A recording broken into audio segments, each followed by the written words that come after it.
Hello बच्चों, ये रहा आपका question paper class 11th Hindi elective का क्वेश्चन पेपर है ये। और आज के वीडियो में हम देखेंगे जितने भी एमसीक्यूज हैं उन सभी के आंसर्स।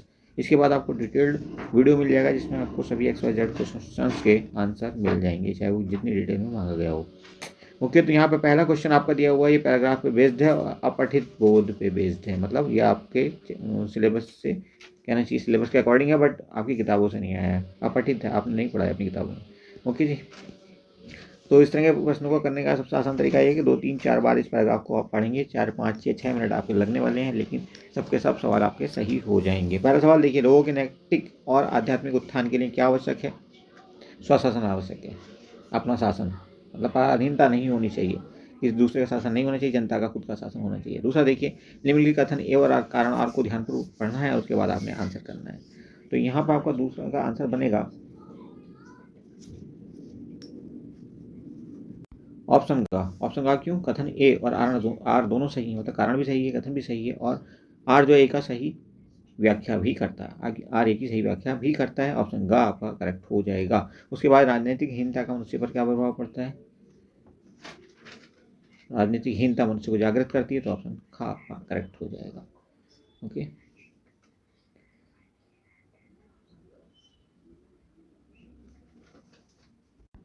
सही ग होगा आंसर आपका। मनुष्य के आत्मसम्मान को ठेस पहुंचाती है। और आगे बढ़िए, चौथा, स्वशासन से आप क्या समझते हैं? अपना शासन, मतलब किसी और शासन नहीं होना चाहिए, जनता का शासन होना चाहिए, लोकतंत्र होना चाहिए, इसको हम स्वशासन कहते हैं। ठीक है, हमारे ऊपर अंग्रेजों का शासन था जो कि हमारा, क्योंकि हम पराधीन थे, हम दूसरों के शासन में जी रहे थे। और पांचवा देखिए, गद्यांश में किस लक्ष्य की बात की गई है? लक्ष्य की बाधा के रूप में किसे वर्णित किया गया है? तो ये आप आसानी से आंसर कर सकते थे अगर आपने ये पैराग्राफ पढ़ा होता। बहरहाल हम इसको स्किप कर रहे हैं, आंसर नहीं दे रहे। छठा देखिए, गद्यांश में आए महापुरुषों के नाम के साथ इसमें उनकी प्रसिद्धि का आधार संक्षेप में लिखना है। इसी प्रकार का प्रश्न ये भी है, आप गद्यांश पढ़ेंगे और आसानी से आंसर कर पाएंगे। उसके बाद देखिए अगला क्वेश्चन, एक स्वतंत्र आदमी का मस्तिष्क और उसकी आत्मा एक गुलाम आदमी के मन मस्तिष्क के समान नहीं हो सकती, क्या आप इस कथन से सहमत हैं? बिल्कुल सही बात है। अपने उत्तर के समर्थन में तर्क देना है आपने। बहुत अच्छा सवाल था ये। प्रश्न संख्या 2 देखेंगे आप, यहाँ कविता दी हुई है, कविता को पढ़ करके आपने फिर से आंसर करने हैं। इसी टाइप के आंसर आपको फिर से करने होंगे। तम का अर्थ क्या होगा? तम का मतलब होता है अंधेरा। ठीक है, तो खा हो गया आंसर आपका। उसके बाद देखिए अगला कहता है, कविता में कवि का कौन सा भाव मुखर का सामने आया? असमर्थता का, तो खा आपका आंसर है। उसके बाद देखिए तीसरा, बढ़ती आधी रात चील सी पर फैलाए। चील सी, इस वर्ड को पकड़िए, आप उपमा अलंकार हो जाएगा आपका इसके अकॉर्डिंग। उसके बाद चौथा देखिए, काव्यांश में कवि द्वारा स्वयं को धिक्कारने का क्या कारण है? तो आपने कविता को पढ़ना है और उसके बाद इसका आंसर करना है। अगला देखिए, कविता में कवि ने स्वयं को मात्र एक दर्शक के रूप में प्रयुक्त किया है। विपरीत परिस्थितियों में इस प्रकार का एक दर्शक की भूमिका में रहने को आप कितना तर्कसंगत मानते हैं और क्यों? अपना विचार यहाँ पे रखना है, स्पष्ट करना है। कवि के सारे आधे मुंह क्यों गिर गए? सारे सपने आधे मुंह क्यों गिर गए? कवि के सारे सपने आधे मुंह क्यों गिर गए? इसको भी आप डिटेल में आंसर करेंगे। 2 नंबर का क्वेश्चन है ये भी आपका। खा देखिए, खा खंड में क्या होने वाला है? अभिव्यक्ति और माध्यम पुस्तक के आधार पर, जो आपकी पुस्तक है उसके अकॉर्डिंग आए हुए क्वेश्चन हैं ये। तो प्रश्न संख्या 3 में देखिए, पहला सवाल क्या कहता है? भारत के अखबारी पत्रकारिता का प्रारंभ किस समाचार पत्र से हुआ? उसके बाद वैकल्पिक पत्रकारिता से आप क्या समझते हो? पत्रकारिता, तीसरा कहता है, पत्रकारिता की साख बनाए रखने के लिए संपादन के किन सिद्धांतों का पालन आवश्यक है? तो किताब से ये आंसर याद करके जाना, जिन बच्चों का भी कल एग्जाम है, गोइंग फॉरवर्ड जो एग्जाम देंगे अगले साल, उनके लिए भी ये प्रश्न बहुत महत्वपूर्ण है। प्रश्न संख्या 4 पे चलिए, 3 विषयों में से किसी एक विषय पर लगभग 120 शब्दों में दृश्य लेखन करना है। बहुत अच्छा सवाल है। उसके बाद 5वां देखिए, किसी एक विषय पर 100 शब्दों में आवेदन पत्र या पत्र लिखना है। आपके क्षेत्र के बारे में असामाजिक तत्वों का जमावड़ा लगा रहता है, इस समस्या की ओर ध्यान आकर्षित करते हुए जय भारत समाचार पत्र के संपादक को पत्र लिखना है। कैसा पत्र होगा ये? औपचारिक। अनौपचारिक किसको लिखा जाता है? अपने सगे संबंधियों को, जिससे अपने सगे संबंध हो या बहुत गहरा संबंध हो, मित्र वगैरह हो जो अपने। दिल्ली शिक्षा विभाग में अनुवादक का पद रिक्त है, आपकी योग्यता बताते हुए इस पद पर नियुक्ति हेतु स्ववृत्त के साथ आवेदन पत्र लिखना है आपने। और प्रश्न संख्या 6 देखिए, निम्न में से किसी एक प्रश्न का उत्तर लगभग 60 शब्दों में लिखना है आपने। आपके क्षेत्र में आयोजित योग शिविर पर एक प्रतिवेदन तैयार करना है, अथवा करके एक और प्रश्न दिया, आपको ऑप्शन मिल गया।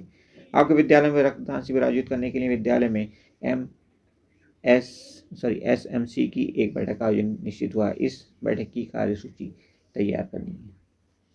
उसके बाद प्रश्न संख्या 7 में क्या कहा गया है आपके 2-2 नंबर के 2 सवाल हैं, ये 60 शब्दों में आपने आंसर करना है। पहला कहता है एनी फ्रैंक की डायरी के विषय में आप क्या जानते हो, संक्षिप्त में टिप्पणी लिखनी है। और पटकथा लेखन में तकनीक का प्रयोग हम किस प्रकार कर सकते हैं, क्या संभव है, ये लिखना है आपने। खंड गांव में पाठ्य पुस्तक अंतरा भाग 1 और अंतराल भाग 1 के आधार पर आपसे ये प्रश्न पूछे गए हैं, इनको आपने आंसर करना है। ये पोएट्री दी हुई है आपको, पोएम जिसे कहते हैं पद्यांश, और इस पर आधारित प्रश्न के उत्तर हैं आपके। प्रश्न संख्या 8 है ये। 8 का पहला, कविता में किसका आह्वान किया गया है,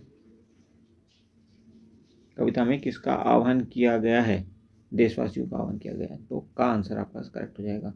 मोम के बंधन में कविता का अभिप्राय है परिवार का मोह, कवि का अभिप्राय क्या है, परिवार का मोह। उसके बाद देखिए तीसरा, कविता की पंक्तियों में कौन सा भाव नहीं है, कविता की पंक्तियों में कौन सा भाव नहीं है, तो भाव से विचलित होने का भाव नहीं है, गा आंसर बन जाएगा आपका। उसके बाद देखिए ये सब कविता पढ़ के आपको आंसर आ जाएंगे। चौथा, विश्व का क्रंदन किसका प्रतीक बनकर आया है, भारत की पारतंत्रता का, घा आंसर सही है आपका।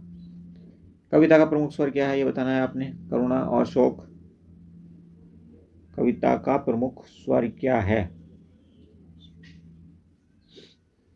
तो यह प्रेरणा और जागरण, ऑप्शन ग करेक्ट है आपका। और उसके बाद अपन चलते हैं प्रश्न संख्या 9 पे, किन्हीं 2 प्रश्नों के उत्तर 40 शब्दों में लिखने हैं। पत्नी की आंखें आंखें नहीं हाथ हैं, घर में वापसी कविता के आधार पर इस पंक्ति की समीक्षा करनी है आपने। उसके बाद दूसरा कहता है मुरली के प्रति गोपियों का भाव अपने शब्दों में स्पष्ट करना है। उसके बाद तीसरा, कस्तूरी में रख के स्वयं पर चिढ़ने का क्या कारण बादल को गिरते देखा कविता में प्रस्तुत किया गया है।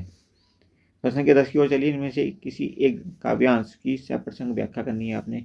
भूल गए लाला अपनी सुधी, भूल गया सब या गोल्धन, इस कविता को पढ़ना है और उसके बाद आंसर करना है। काव्यांश की सप्रसंग व्याख्या करनी है आपने। अथवा करके एक और ऑप्शन दिया गया है, इसको भी आप चाहें तो इसको कर सकते हैं। प्रश्न संख्या 11, गद्यांश को ध्यानपूर्वक पढ़ना है, उचित विकल्प का फिर चयन करना है। 5 सवाल हैं, हर एक एक अंक का होगा। गद्यांश में वर्णित एक लड़का कौन है,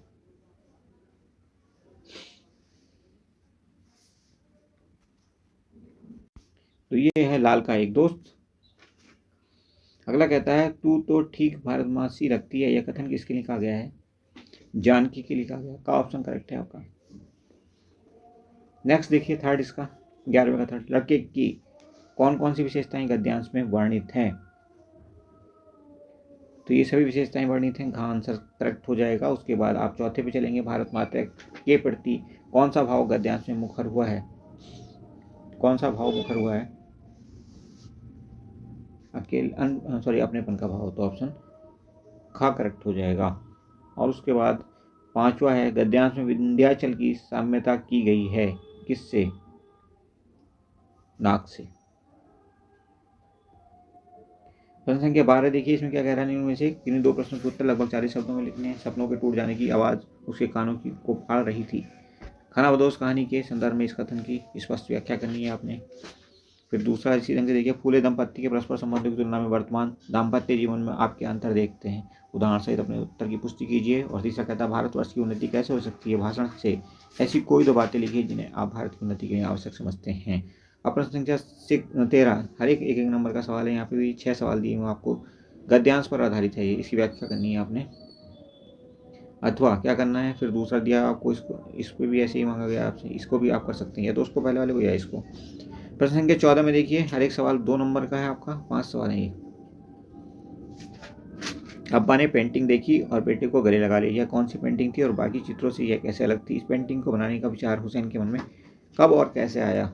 उसके बाद दूसरा देखिए, शरत को अपने जीवन में अनेक अनुभव हुए, क्या इन अनुभवों का उनके कहानीकार बनने में कोई योगदान रहा, उन्हें कहानी लिखने की प्रेरणा कहाँ से मिली, स्पष्ट करना है। उसके बाद थर्ड देखिए, सूक्ष्म पर्यवेक्षण की प्रवृत्ति शरत में बचपन से ही थी, पाठ में आई घटनाओं के आधार पर इस कथन को पुष्टि करनी है इस कथन की। तो ये थे आपके 14 सवाल, सभी 14 सवाल हमने देख लिए हैं, और जहाँ पे पॉसिबल था छोटे आंसर थे हमने आपको दे भी दिए हैं। बाकी डिटेल्ड सोल्यूशन आपको विद कंप्लीट आंसर कुछ समय के बाद मिल जाएंगे। Thank you for watching, see you soon.